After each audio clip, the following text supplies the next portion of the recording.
నమస్తే. ఇన్నాళ్ళు నన్ను సపోర్ట్ చేస్తూ, ఎంకరేజ్ చేస్తూ మీ ప్రేమని నాకు అందిస్తున్న ప్రతి ఒక్కరికి కృతజ్ఞతలు. అలాగే ఈ వీడియో కూడా ఖచ్చితంగా మీకు ఉపయోగపడుతుంది. లైక్, షేర్ అండ్ సబ్స్క్రైబ్ చేసి మీ సపోర్ట్‌ని నాకు అందించండి. అలాగే ఈ వీడియో పట్ల మీకున్న అభిప్రాయాన్ని కామెంట్ సెక్షన్‌లో కామెంట్ చేసి తెలియజేయండి. ఇప్పుడు వీడియోని చూద్దాం. నమస్తే. Welcome to our channel. నేను పద్మిని. ప్రస్తుతం మనతో పాటు ప్రముఖ ఆధ్యాత్మికవేత్త, ప్రముఖ న్యూమరాలజిస్ట్, లక్ష్మీ నరసింహస్వామి ఉపాసకురాలు శ్రీమతి స్రవంతి గారు మనతో పాటు ఉన్నారు. మాట్లాడదాం. నమస్తే అక్క. నమస్తే పద్మిని. అక్క, ఒకరు మన సబ్స్క్రైబర్ ఒక కమెంట్ ని పెట్టారక్క. అబ్రాడ్ లో సెటిల్ అవ్వాలి అని అంటే ఏం చేయాలి, ఏదైనా రెమెడీ ఉందా అని అడుగుతున్నారు. ఏదైనా చెప్తారా? తప్పకుండా చెప్తాను. అయితే ఒకటి మాత్రం వాస్తవంగా చెప్తాను. ఇక్కడ చేస్తున్న ఉద్యోగాలు మానేసి అక్కడికి వెళ్ళి కొంతమంది ఏం చేస్తున్నారంటే మిస్టేక్ అనిపిస్తుంది నాకు. జాబ్ మానేసి ఎంఎస్కి వెళ్ళి అక్కడ చదువుకోవడం, మళ్ళీ చదువుతూ మళ్ళీ ఏదైనా చిన్న జాబ్స్ చేసి అక్కడ స్టూడెంట్ వీసా వెళ్ళినప్పుడు ఖచ్చితంగా పార్ట్ టైమే చేయాలి, కానీ ఫుల్ టైం ఏది జాబ్ చేయడం కుదరదు.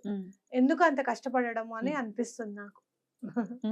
ఇక్కడ లేనిది అక్కడ ఉందేమో నాకైతే తెలీదు. నేను ఇక్కడ త్వరగా సెటిల్ అయిపోవచ్చు. కానీ ఇప్పుడు పరిస్థితి అట్లా లేదు పద్మిని. చాలా మంది ఇబ్బంది పడుతున్నారు అక్కడ. చాలా మంది ఇబ్బంది పడుతున్నారు. కాబట్టి ఒకసారి, ఒకటికి 2 సార్లు ఇక్కడి నుంచి ఏదైనా ఉద్యోగం కోసమే వెళ్ళేటట్టుగా ప్లాన్ చేసుకుంటే బాగుంటుంది అనేది నా ఉద్దేశం. దీనికి సంబంధించి నిజాలు ఎలా ఉన్నాయి అనే దాని మీద నేను ఎక్కువగా మాట్లాడను. కానీ బెటర్ ఏదైనా జాబ్ మానేసిన తర్వాత జాబ్ కి వెళ్ళడమే బెటర్. అక్కడ మళ్ళీ ఏదైనా చదువుకు వెళ్దాము, అప్పుడు అక్కడ చూసుకుందాంలే, ఒక 2 years కష్టపడదాము అని అనుకుంటే అప్పులు అయిపోతున్నాయి చాలా మందికి. అది ఎలా తీర్చాలనేది కూడా అర్థం కాని పరిస్థితుల్లో చాలా మంది నా దగ్గరికి వస్తున్నారు కాబట్టి చెప్తున్నా. అయితే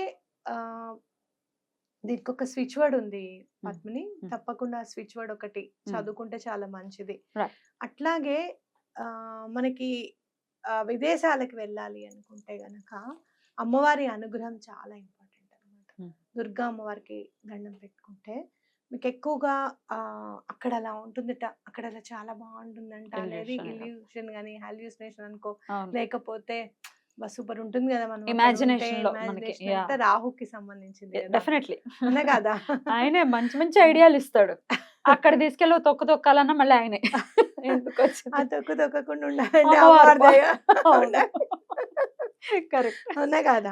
కాబట్టి అమ్మవారిని పూజిస్తే చాలా మంచిది. దుర్గా అమ్మవారిని గనక మనం చెప్పిన దుర్గా ద్వాత్రి చిన్నామాలు కానివ్వు, లేదు దుర్గా ఆపదోద్ధారక స్తోత్రం కానివ్వు, అపరాజిత స్తోత్రం కానివ్వు చదువుకుంటే చాలా మంచిది అనమాట. అలా చదువుకొని ఒక 41 days చదువుతామమ్మా, మాకు దిశానిర్దేశం చేయి. కొంతమందికి వెళ్ళాలా వద్దా అని కూడా డిసైడ్ చేసుకోలేరు. వెళ్ళాలా వద్దా, ఇక్కడే ఉందామా అనేది తొందరగా డెసిషన్ తీసుకోలేమన్నమాట. నాకు ఏదైనా ఒక సంకేతం ఇవ్వమ్మా, వెళ్ళమని చెప్పు అని చెప్తే అమ్మవారు తప్పకుండా సంకేతం ఇస్తారు.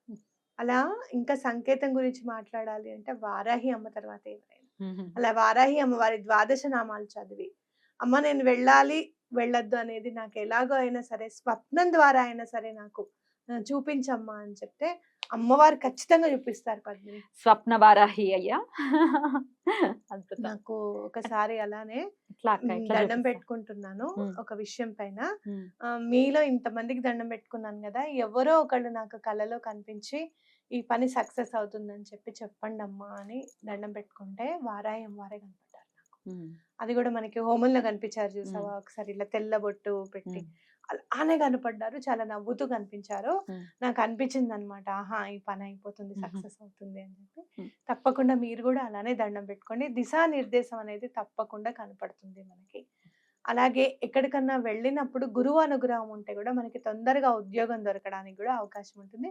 శ్రీపాద శ్రీవల్లభుల్ని, సాయిబాబా గారిని తప్పకుండా దండం పెట్టుకొని మీకు సెటిల్ అవ్వాలి అక్కడ అంటే గనక 1.5 కిలో గోధుమలు తీసుకొని రోజు కొన్ని గోధుమలు తీసుకొని వెళ్ళి దునిలో వేయడం అనేది చాలా ఇంపార్టెంట్. బాబా గారి గుళ్ళో అద్భుతం.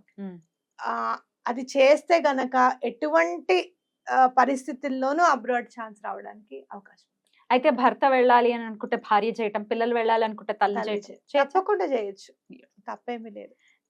స్విచ్ వర్డ్ కూడా చెప్తాను, అది చెప్పండి. తప్పకుండా చెప్తాను ఒకసారి. అయితే ధునిలో వేయటం అనేది ప్రతిరోజు చేయమంటున్నారు. ఎన్ని రోజులు చేయమంటారు? 43 days చేయాలి పద్మిని. ఏం చేసినా 43 days చేయాలి. ఓకే. సాధారణంగా ఎవరైనా 41 అంటారు, కానీ నేను 43 చెప్తాను. ఎందుకంటే హ్మ్. 7 అనేది భగవంతుడితో ముడిపడిన నెంబర్. హ్మ్. కేతువు గదా! ఇంట్యూషన్ అన్నమాట. హ్మ్. అది గూడా మనకి డెవలప్ అవుతుంది కాబట్టి 43లో చెప్తానన్నమాట. హ్మ్. హ్మ్. అయితే మనం చదువుకోవాల్సిన స్విచ్ వర్డ్ ఏంటంటే wheels on route move reach charm. Super. Wheels on route move reach charm. ఇది చక్కగా రాసేసుకొని మనం పిల్లో కింద గూడా పెట్టుకోవచ్చు. పిల్లో టెక్నిక్ కూడా యూజ్ చేయొచ్చు హ్మ్. అన్నమాట. హ్మ్. దీనివల్ల మనకి చాలా మంచి ఛాన్సెస్ రావడము, అక్కడ సెటిల్ అవ్వడానికి చాలా అవకాశం ఉండడం అనేది జరుగుతుంది. ఎన్ని సార్లు చదవాలక్క? ఆహ్, స్విచ్ వర్డ్ ఏదైనా మార్నింగ్ 28 టైమ్స్, మధ్యాహ్నం 28 టైమ్స్, నైట్ 28 టైమ్స్ అనేది ఇంపార్టెంట్. ఇంకా హ్మ్. ఎక్కువ సార్లు చదివినా గూడా చాలా మంచిది. హ్మ్. హ్మ్. అద్భుతం. అయితే ఇది పిల్లో కింద పెట్టుకోవాల్సింది ఎట్లా అక్క? ఏ పేపర్ మీద, ఏ కలర్ పెన్ ఇట్లాంటి డౌట్స్ వస్తాయి సర్వసాధారణంగా. ఆ! హ్మ్. పిల్లో టెక్నిక్ ఎప్పుడైనా వైట్ కలర్ పేపర్ మీద బ్లూ కలర్‌తో రాసుకుంటే చాలా బావుంటుంది. హ్మ్. అట్లానే మీరు ఏం జేస్తారు అనంటే ఈ ఛాన్స్ వచ్చినందుకు నేను చాలా సంతోషంగా ఉన్నాను. హ్మ్. నాకు మంచి జీతంతో అక్కడ జాబ్ వచ్చింది అని యూనివర్స్‌కి గూడా దండం పెట్టుకోవడము. Thanks universe, thank you universe, thank you universe 1176 అని చెప్పడం అనేది చాలా ఇంపార్టెంట్.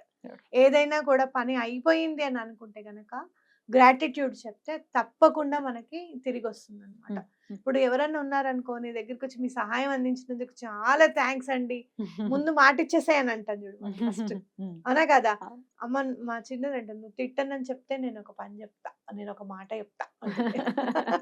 ముందు ఇది తిట్టనని చెప్తే ఆ! అని చెప్పిన తర్వాత ఇంకేం తిడతాం మనం. ఆ! అవునా కదా! అది ఆ! కూడా అలానే అదే టెక్నిక్ మనం ఇక్కడ యూజ్ చేస్తాము. గ్రాటిట్యూడ్ చెప్పేసి థాంక్స్ చెప్తే, అయ్యో! వీళ్ళు ఆల్రెడీ థాంక్స్ చెప్పేసారు నాకు అని చెప్పి యూనివర్స్ తప్పకుండా మనకి ఆ పని అయ్యేటట్టుగా చేస్తుందన్నమాట. మరి పనయిన తర్వాత ఎట్లా గ్రాటిట్యూడ్ చూపించాలి? పనైన తర్వాత మీకక్కడ వచ్చే ఉద్యోగం బట్టి, జీతం బట్టి ప్రతి నెల భగవంతుడికి ఎంతో కొంత సమర్పించడం అనేది చాలా ఇంపార్టెంట్. అది చేస్తే యూనివర్స్ మీ వెంటే ఉంటుందన్నమాట. నా జీవితంలో నేను అలవరుచుకున్నది అనుకోకుండానే నాకెవరు చెప్పకపోయినా నాకు స్ఫురణకి వచ్చేటట్టుగా చేశారు అమ్మవారని నాకు అనిపిస్తుంది. అలా చేసే నేను పైకొచ్చాను. అలా ఇచ్చి గ్రాటిట్యూడ్‌ని గ్రాటిట్యూడ్ చూపించి. చూయించి. రైట్. అద్భుతం. ఎంతో కొంత ఇచ్చేయాలి లేకపోతే లావయిపోతాం. అవును. ఈ మధ్య చాలా చక్కగా సన్నబడ్డారు. ఇస్తూ ఇస్తూ. ఇస్తూ సన్నబడుతున్నారు. ఇలా ఖచ్చితంగా చేసుకోండి. అలాగే మీరు అనుకున్న విధంగానే అబ్రాడ్‌లో మీరు సెటిల్ అవ్వాలని మనస్ఫూర్తిగా కోరుకుంటూ అక్క థాంక్ యూ అక్క. నమస్తే. నమస్తే.